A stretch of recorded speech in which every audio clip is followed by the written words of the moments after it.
আসসালামু আলাইকুম সবাইকে। আমাদের বাংলাদেশে একটা কথা আছে, তোরে হাতে মারবো না ভাতে মারবো। আমাদের এই বাজেটটা ছিল ঠিক সেরকমই একটা বাজেট। তার মানে আমরা দিতে শুরু করছি। তার আগে যদি একটা বিশেষণ যোগ করি, খেসারত আমরা দিতে শুরু করছি। কিভাবে, আমি আপনাকে একটা এক্সাম্পল দেই। সেটা হচ্ছে, আমি আমার ব্যক্তিগত লাইফ থেকেই দেই। গত বছর আপনার এই গাড়ির ইনকাম ট্যাক্স আসছে, শুধু ট্যাক্স 31-32 হাজার টাকার মধ্যে। হ্যাঁ, এটা এআইটি নামক একটা, ওই যে আব্দুল মাল মুহিত যে ছিল, সে মারা গেছে, সে এটাকে করছিল। তো বলছিল যে হাসিনা সরকার যেটাকে অ্যাডজাস্ট করে 2-1 পরবর্তী বছরে এটাকে অ্যাডজাস্ট করা হবে।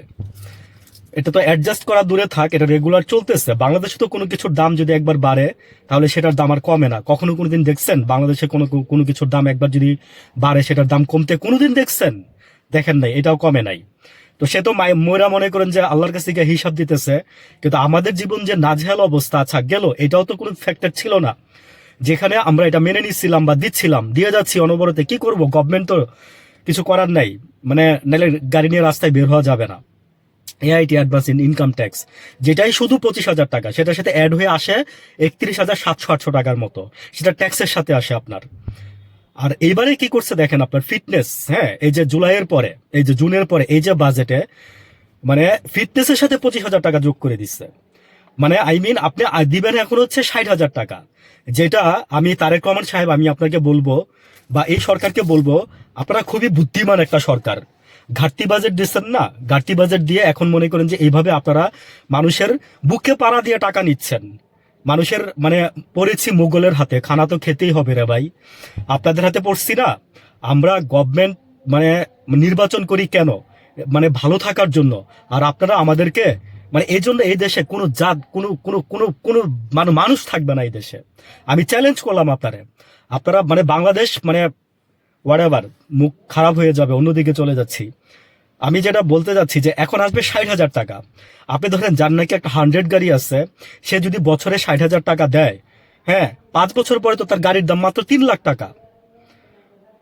এখন আপনি বলেন যে তার গাড়ি পয়সা লাভ আছে, বা যে লোকটা গাড়ি দিয়ে খেত, হ্যাঁ, গাড়ি রাইড শেয়ার করে খেত, তাদের কোনো উপায় আছে?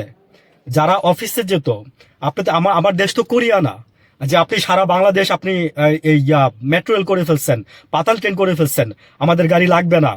যার স্কুল বাচ্চা কাচ্চা আছে, আপনারা যারা ওই যে বলছিলাম না যে এটা হচ্ছে মধ্যবিত্ত মারার বাজেট, নিম্ন মধ্যবিত্ত মারার বাজেট, না বড় লোক না গরিব।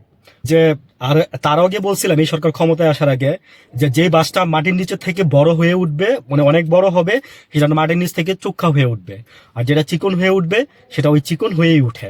তো এই সরকারের নমুনা লক্ষণ দেখে বলছিলাম যে লক্ষণ ভালো না। তাই কেন বলতেছি, যে এই যে ট্যাক্স আপনারা বাড়াইছেন, ঘাটতি বাজেট দিয়ে ট্যাক্স দিচ্ছেন, পরে তো যারা বিজ্ঞ তারা তো বুঝে যে ঘাটতি বাজেটটা আপনি কোত্থেকে নিবেন। আপনি আমার পকেট থেকেই নিবেন। আমার পকেট থেকে নিবেন কেমনে জানেন?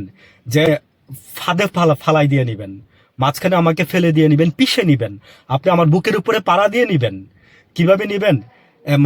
যে লোকটা আজকে থেকে আপনার মায়ের আমলেই, আপনার মা যখন দেশ চালাইছে 2001 থেকে 6 সাল 5 সালের, তখন আপনার গাড়ির ব্যবসাটা ছিল একটা সুন্দর ব্যবসা, এক্সিলেন্ট বিজনেস ছিল।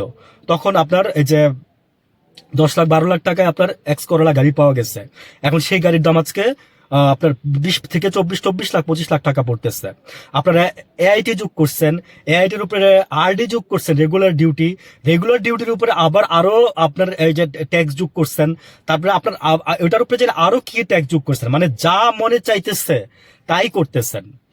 বুঝছেন না? আমরা না দিলে আপনারা খাইবেন কই থেকে? সহজ বাংলা ভাষা হচ্ছে এটা, যে আমরা না দিলে আপনারা খাবেন কোত্থেকে। এখন ঘাটতি বাজেট দিয়ে আপনার এই যে বাজেট করবেন, আর সেগুলো জনগণের উপরে চাপাই দিবেন, জনগণের নাবিশ্বাস করে ফেলবেন, তারপরে জনগণকে চুরি করতে বাধ্য করাবেন, আবার মনে করেন যে তার কাছ থেকে মামলা বাণিজ্য করবেন আপনারা। পাইছেন কি দেশটারে? দেশটারে কি তার চেয়ে ভালো ব্যান করে দেন না সবকিছু। এটা ইউজ করতে পারবা না, এটা ইউজ করতে পারবা না, এটা ইউজ করতে পারবা না। যেখানে রেগুলার ডিউটি কানাডাতে দিলে, হ্যাঁ, স্বাস্থ্য সেবা আরো অনেক কিছু ফ্রি পাওয়া যায়, সেখানে আমাদের দেশে কি কি ফ্রি দিচ্ছেন আপনি? আমাদের কাছ থেকে নিচ্ছেন তো নিচ্ছেন, এই যে এক পদ্মা সেতুর নামে বানাই দিয়া, হ্যাঁ মোবাইলের সাথে 3 টাকা যোগ, বা এগুলো তো সিলি ম্যাটার। 67% টাকা আপনারা আমাদের কাছ থেকে বংশং করে নিয়ে যাচ্ছেন। আমরা কয় টাকা কামাই? হ্যাঁ, সারা পৃথিবীতে যত টাকা, যত মানুষের মানে কামাইতে না যত কষ্ট হয়, বাংলাদেশে তার চেয়ে বেশি কষ্ট হয়। জানেন, তার চেয়ে 10 গুণ বেশি কষ্ট হয়। আমি জাস্ট এক্সাম্পল একটা দিই, সেটা হচ্ছে কিভাবে জানেন, যে শ্রম বাংলাদেশে 100 টাকা 1 ঘন্টা। আর ইউরোপ কান্ট্রিতে যান, আপনি অন্যান্য কান্ট্রিতে যান, গিয়ে দেখেন যে শ্রমের মূল্য 1 ঘন্টা আপনার না হলেও 13-14 ডলার দিচ্ছে, যেটার দাম পড়তে, যেটা আপনার ভ্যালু বাংলাদেশের টাকায় কনভার্ট করে দাঁড়াচ্ছে 1800-1900 টাকা। তাহলে আমরা বাংলাদেশে, মানে আমার কথা হচ্ছে যে তুই গাড়ি চালাবি কেন? তুই খাইতে পারতেছস, এইটাই বেশি। তুই নিঃশ্বাস নিতে পারতেছস, এইটাই বেশি। তোর নিঃশ্বাসের উপরে ট্যাক্স বসাই নাই, এইটাই বেশি। আজকে কেন কথাগুলো বললাম, যে আপনারা যেভাবে ট্যাক্স গুলো বসাচ্ছেন, বাংলাদেশের মানুষ এগুলো মেনে নিবে না। তেলের দাম সারা পৃথিবীতে কমে গেছে, আপনারা কমাইছেন। হরমুজ প্রণালীতে ঠিক হয়ে গেছে, আপনারা কমাইছেন। লাইন ছিল, আপনারা মানে মানে 20 টাকা বাড়াই দিচ্ছেন, দিয়ে আপনারা মনে করেন বাংলাদেশে কোনো কিছুর দাম বাড়লে আর কমে? কোনো কিছুর দাম বাড়লে আর কমে না। আমি তারেক রহমান মানে আমি জাস্ট এই যে তারেক রহমান সাহেব, আপনার সরকারকে আমি বলতেছি, আপনারা যে আপনাদের যারা ট্যাক্স নির্ধারণ করেন, আপনারা যা করেন এগুলো কি খেয়াল করেন আপনারা কখনো? যে একটা নিম্ন মধ্যবিত্ত বা মধ্যবিত্ত লোক কিভাবে চলবে, তার বেতনটা কি বাড়ে রাতারাতি কখনো?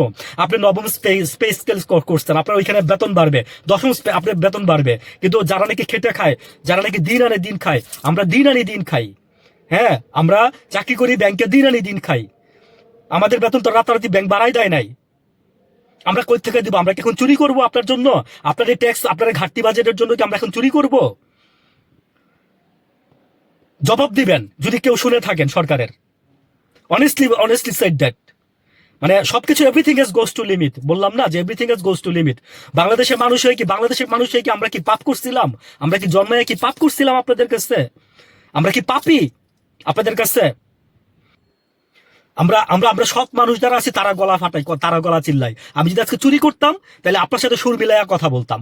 আমি তো চুরি করি না, আমি কারোর কাছে বিক্রি হয়ে যাই নাই। আমি কারোর কাছে বিক্রি হয়ে যাই নাই। আমি আপনার কাছে বিক্রি হয়ে যাই নাই তারেক রহমান সাহেব। আমি কোনো দলের কাছে বিক্রি হয়ে যাই নাই, কোনো ব্যক্তির কাছে বিক্রি হয়ে যাই নাই।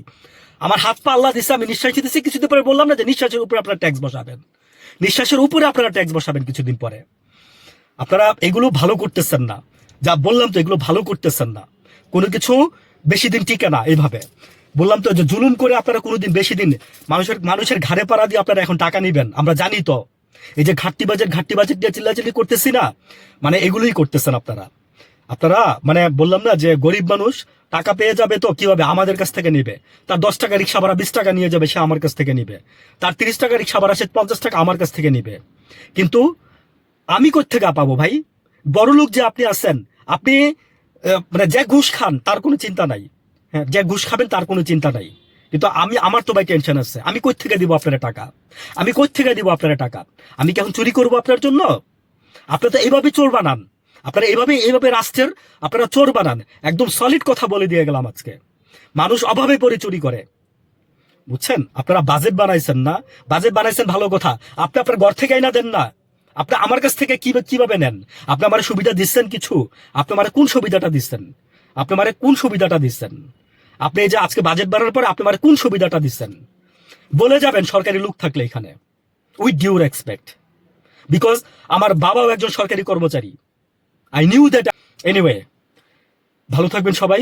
আসসালামু আলাইকুম।